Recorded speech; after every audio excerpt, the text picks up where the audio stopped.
கர்த்தருடைய நல்ல நாமம் உயர்த்தப்படுவதாக. வெளிப்படுத்தின விசேஷம் 2ஆம் அதிகாரம் 26ஆம் வசனம்.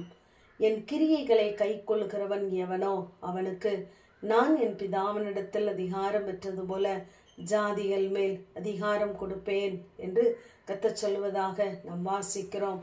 அவர் நம்முடைய ஒவ்வொரு கிரியையும் அறிந்திருக்கிறவராய் இருக்கிறார். அந்த கிரியைகளுக்கு ஏற்ற பலனை தருகிறவர் நம்மோடு கூட இருக்கிறார். ஆகவே நாம் செய்கிற ஒவ்வொரு கிரியைகளையும் நாம் தேவனுக்கு பிரியமானதா என்று எண்ணி செய்கிறவர்களாய் இருக்க வேண்டும்.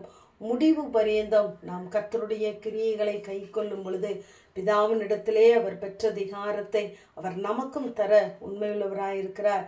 இங்கு தியத்ரா சபையை பார்த்து சொல்லுகிறார், உன் கிரியையையும் உன் அன்பையும் உன் ஊழியத்தையும் உன் விசுவாசத்தையும் உன் பொறுமையையும் நீ முன்பு செய்த கிரியைகளிலும் பின்பு செய்த கிரியைகள் அதிகமாயிருக்கிறது என்பதையும் அறிந்திருக்கிறேன். ஆனால் என்று சொல்லிவிட்டு 20ஆம் வசனம் கடைசியிலே தேவன் அருவருக்கிற காரியங்களுக்கு இடம் கொடுத்ததையும் அங்கு சுட்டி காட்டுகிறார்.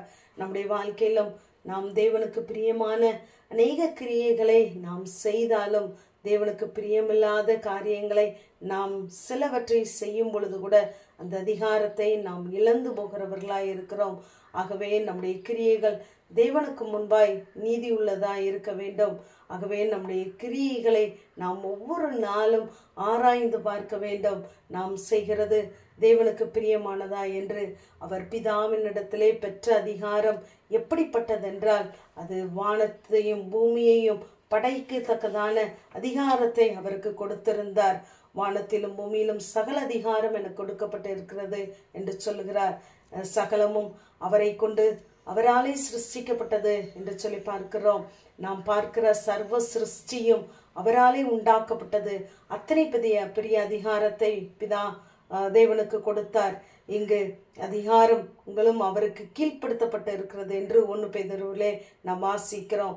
அவர் பாவங்களை மன்னிக்க அவருக்கு அதிகாரம் இருந்தது, ஜீவனுக்குரிய அதிகாரம் இருந்தது.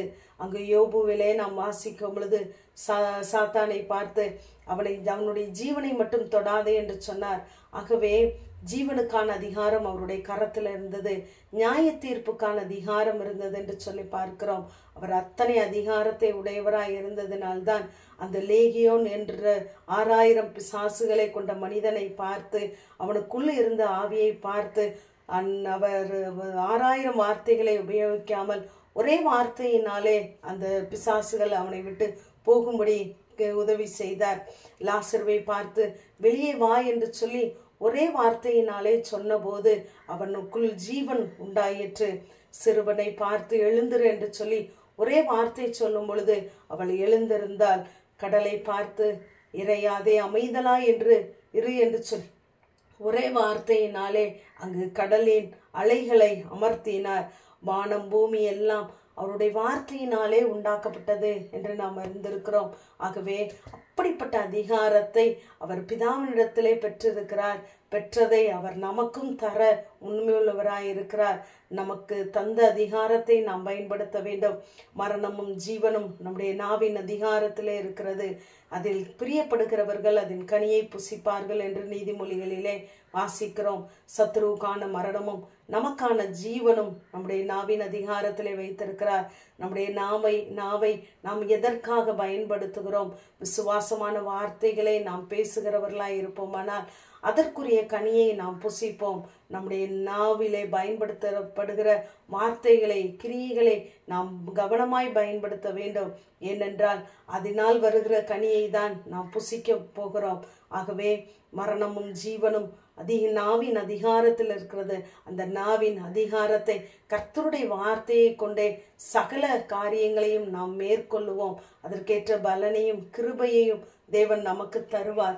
ஆகவே நம்முடைய கிரியைகளை நாம் முடிவு பரியந்தம் நாம் கர்த்தருக்கு பிரியமானவற்றை செய்து கை கொள்ளும் பொழுது கர்த்தர் பிதாவினிடத்திலே பெற்றுக்கொண்ட அதிகாரத்தை நமக்கும் தருவார்.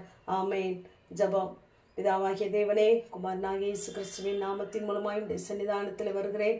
என் கிரியைகளை கை கொள்கிறவன் எவனோ அவனுக்கு நான் என் பிதாவினிடத்தில் அதிகாரம் பெற்றது போல ஜாதிகள் மேல் அதிகாரம் கொடுப்பேன் என்ற வேத வார்த்தையின்படி கர்த்தாவே அந்த அதிகாரத்தை பெற்றுக்கொண்டவர்களாய் உடைய வார்த்தைகளை கொண்டு சகலவற்றையும் மேற்கொள்ள எங்களுக்கு உதவி செய்யுங்க. இயேசுவின் முழு ஜெபங்களிலும் எங்கள் நல்ல பிதாவே.